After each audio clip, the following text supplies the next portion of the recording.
Assalamualaikum warahmatullahi wabarakatuh.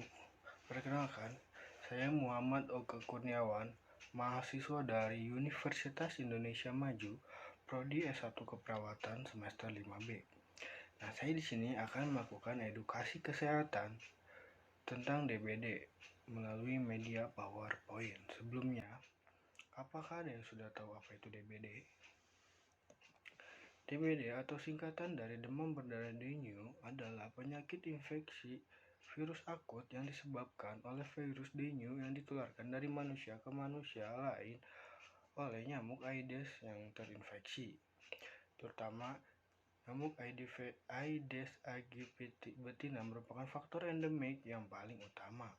Jadi, nyamuk Aedes ini menggigit orang yang terinfeksi dan setelah membawa virusnya tersebut, si nyamuk itu menggigit orang yang sehat, sehingga membuat orang yang sehat tersebut menjadi tertular. Nah, ada beberapa tanda gejala yang khas yang biasanya muncul pada penderita DBD. Yang pertama, ada demam. Demam yang terus dialami secara terus-menerus dari hari kedua sampai hari ketujuh. Dari hari kedua sampai hari ketujuh dengan frekuensi yang turun naik, biasanya jika tinggi bisa mencapai 40 derajat Celcius. Lalu, tanda gejala yang selanjutnya adalah bercak atau ruam-ruam pada kulit atau bagian-bagian tertentu. Lalu yang selanjutnya adalah tanda-tanda perdarahan. Tanda-tanda perdarahan ini terjadi karena pada penderita DBD mengalami penurunan trombosit atau trombositopenia. Nah, pada penderita DBD biasanya ada melalui 3 fase. Yang pertama, fase infeksi. Fase infeksi terdiri dari hari pertama sampai hari ketiga.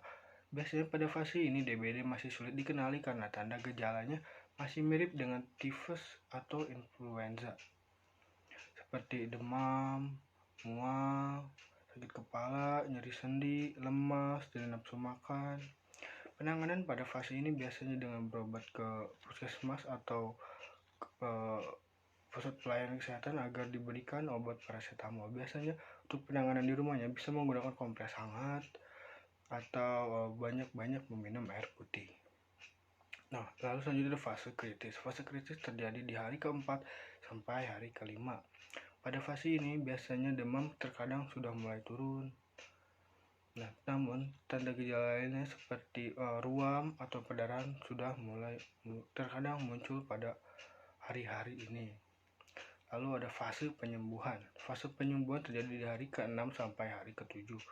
Pada fase ini biasanya penderita sudah mulai membaik, suhu tubuh sudah membaik, nafsu makan sudah membaik, badan sudah mulai terasa segar. Namun jika pada hari ke-7 penderita belum mengalami perbaikan, segera bawa ke rumah sakit untuk dicek untuk melakukan tindakan perawatan lebih lanjut. Nah, lalu di sini ada beberapa klasifikasi demam berdarah. Derajat pertama, biasanya demam disertai gejala yang tidak khas seperti makan lemas, mual, dan satu-satunya manifestasi adalah uji tourniquet positif. Lalu derajat kedua seperti derajat 1 namun disertai dengan ruam dan perdarahan spontan. Lalu yang derajat ketiga didapatkan kegagalan sirkulasi, nadi cepat atau nadinya lambat, bisa cepat bisa lambat, lalu kulit terasa dingin atau lembab dan tampak gelisah. Lalu yang derajat keempat, kalian bisa mengalami syok berat, nadi tidak teraba, tekanan darah tidak teratur. Nah, lalu di sini ada beberapa pencegahan yang bisa kita lakukan agar tidak tertular. Yang pertama, bersihkan bak mandi seminggu sekali. Lalu yang kedua, taburkan bubuk larva sida agar si nyamuk tidak dapat berkembang biak pada tempat-tempat yang menggenang air atau tempat-tempat yang biasanya menjadi tempat berkembang biaknya nyamuk. Lalu yang selanjutnya ada tutup parabot yang tutup tempat penampungan air atau buang perabotan yang biasanya menggenang air seperti baskom di luar, buang airnya. Pokoknya buang-buang genangan yang bisa menjadi tempat berkembang biaknya nyamuk. Lalu jangan menumpuk atau menggantung pakaian. Mengapa? Karena biasanya nyamuk suka tempat-tempat yang lembab dan seperti gantungan-gantungan tersebut. Nah, lalu selanjutnya bisa menggunakan lotion anti nyamuk. Jika tidak menggunakan lotion anti nyamuk, kita bisa menggunakan Columbus seperti jari yang terdapat pada kasur itu untuk agar kita tidak tergigit oleh nyamuk tersebut.